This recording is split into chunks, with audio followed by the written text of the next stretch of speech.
마음의 샘터에서 하루하루 성찰하는 삶. 최근담. 홍자성 지음, 이정화 옮김. 세문사에서 펴냈습니다. 마음의 잡초를 뽑듯 한 편씩 차근차근 읽기를 권합니다.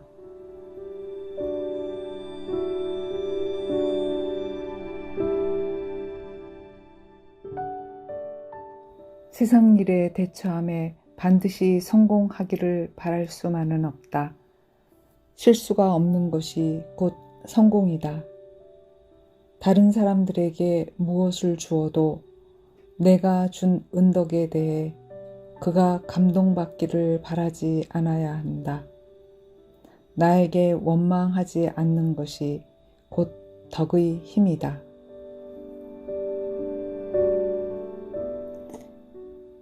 일이 막히거나 형세가 위축된 사람은 응당 초심으로 돌아가야 하고, 공을 이루거나 일에 만족하는 선비는 당연히 자신의 마지막을 헤아려야 한다.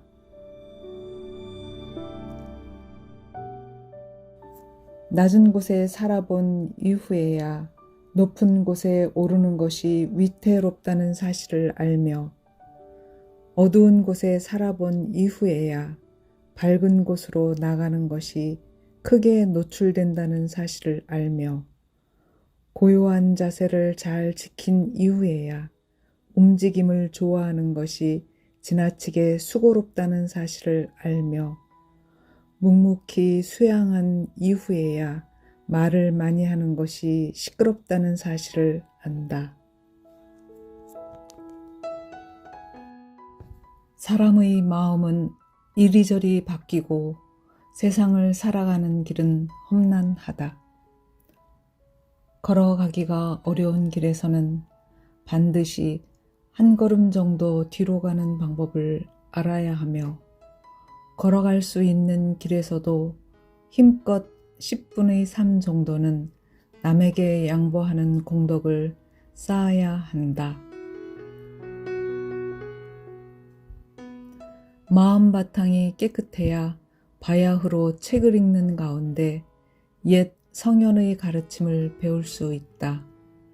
그렇지 않을 경우 선행 하나를 보게 되면 이를 훔쳐서 사리사욕을 채우며, 착한 말 하나를 듣게 되면 이를 빌어서 자신의 단점을 덮는다. 이는 또한 적에게 무기를 빌려주고 도둑에게 양식을 준 것과 같다. 책을 읽으나 성현을 뵙지 못하면 베껴 쓰는 사람이 되고, 벼슬 자리에 있으나 백성을 자식처럼 사랑하지 않으면 관복 입은 도둑이 되고, 학문을 가르치나 몸소 실행할 마음이 없으면 입으로만 하는 참선 수행이 되고, 사업을 하나 은덕 베풀기를 생각하지 않으면 눈앞에 잠시 피어있는 꽃이 된다. 봄이 되어 계절이 화창하면 꽃은 한층씩 고운 빛깔을 나타내고, 새 또한 몇 구절씩 고운 음색으로 우짖는다.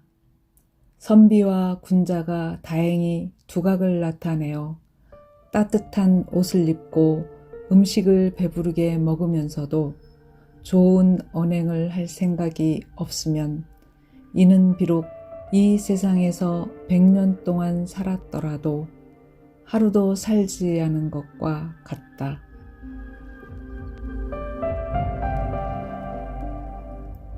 진정한 청렴은 청렴이라는 이름을 붙일 수 없으니, 이름을 내세우는 것은 바로 탐욕이 되기 때문이다. 큰 재주는 재주를 발휘하는 술책이 없으니, 술책을 사용하는 것은 졸렬함이 되기 때문이다.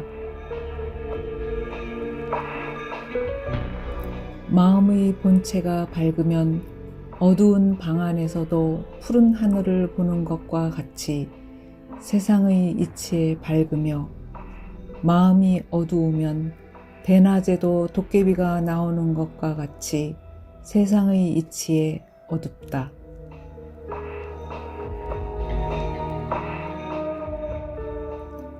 복은 구해서 되는 것이 아니니 자기 분수대로 사는 것을 기뻐하는 마음을 길러 복을 부르는 근본으로 삼아야 할 따름이다. 재앙은 피해서 되는 것이 아니니 살기를 없애 재앙을 멀리할 따름이다.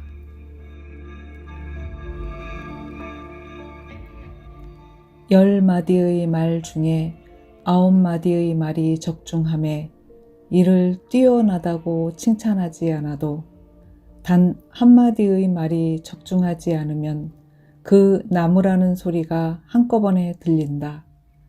10개의 전략 중에 9개의 전략이 성사하면 이를 성공에 귀착시키지는 않아도 단 1개의 전략이 성사되지 못하면 한꺼번에 비방하는 목소리가 일어난다.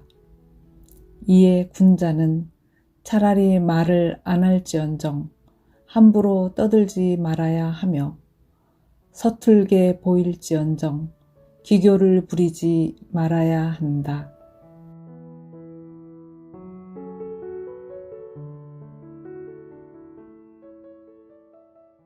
천지의 기운이 따스하면 만물은 자라고 차가우면 죽는다.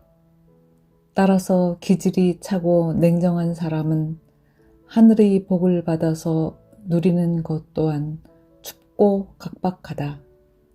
다만 따스한 기운으로 마음을 다해 힘쓰는 사람이어야 하늘로부터 받아 누리는 복 또한 두터우니 그 은택 또한 길고 오래 간다.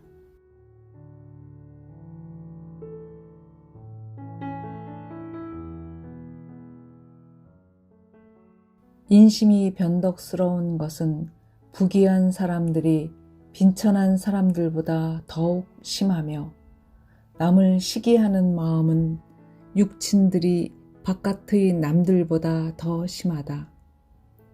이럴 때 냉정한 분별력으로 견디거나 평상심으로 스스로를 제어할 수 없다면 마음속에는 늘 번뇌 같은 장애가 있을 것이다.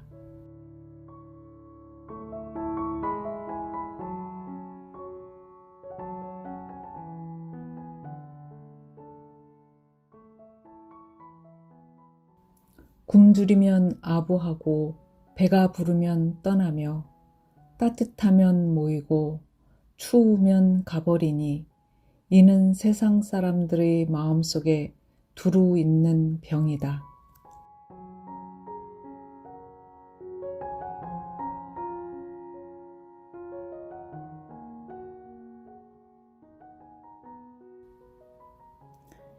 일은 급하게 하면 밝혀지지 않는 것이라도 여유를 두고 보면 간혹 저절로 밝혀지는 것이 있으니 조급하여 자기의 분노를 불러들이지 말아야 한다. 완고하게 부릴수록 복종하지 않던 사람이라도 내버려 두면 간혹 저절로 감화를 입는 사람이 있으니 극도로 완고하게 부림으로써 그 고집을 더 보태지는 말아야 한다.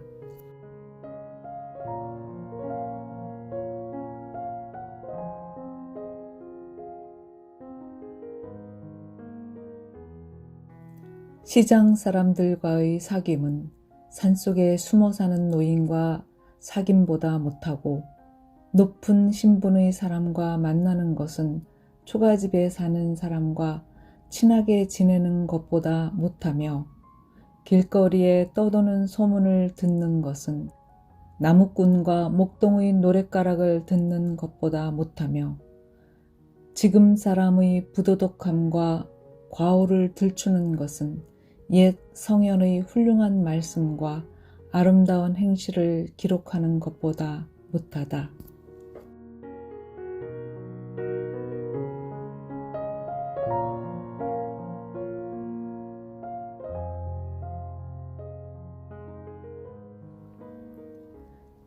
내가 고귀한 사람일 때 남들이 나를 받드는 것은 이 높은 관과 큰 띠를 받드는 것이다. 내가 비천한 사람일 때 남들이 나를 멸시하는 것은 이 배옷과 집신을 멸시하는 것이다. 이는 곧 원래부터 나를 받드는 것이 아니니 내가 어찌 기뻐하겠으며 원래부터 나를 멸시하는 것이 아니니 내가 어찌 분노하겠는가.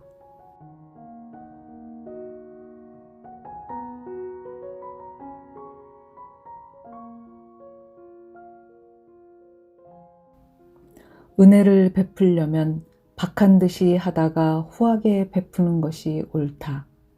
먼저 후하게 베풀다가 나중에 박하게 하는 사람은 남들이 그가 먼저 후하게 은혜를 베풀었던 사실을 잊기 때문이다.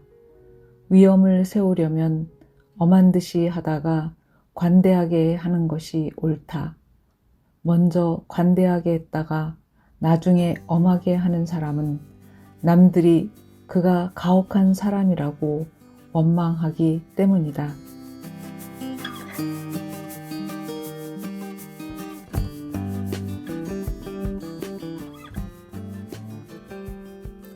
몸가짐이 지나치게 깨끗한 것은 좋지 않다. 모든 더러움 속에 섞여 사는 삶을 받아들여야 하기 때문이다. 남과의 사귐은 지나치게 분명한 것은 좋지 않다. 모든 선인과 악인, 지혜로운 사람과 어리석은 사람을 받아들여야 하기 때문이다.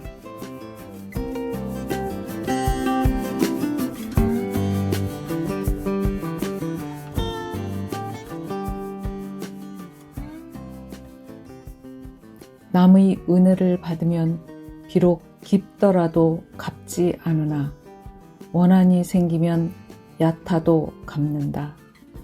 남의 악행을 들으면 비록 확실하지 않더라도 의심하지 않으나 선행을 들으면 확실해도 의심한다. 이것은 각박함이 극에 달한 것이며 야박하기가 이보다 더한 것은 없으니 진실로 조심해야 마땅하다.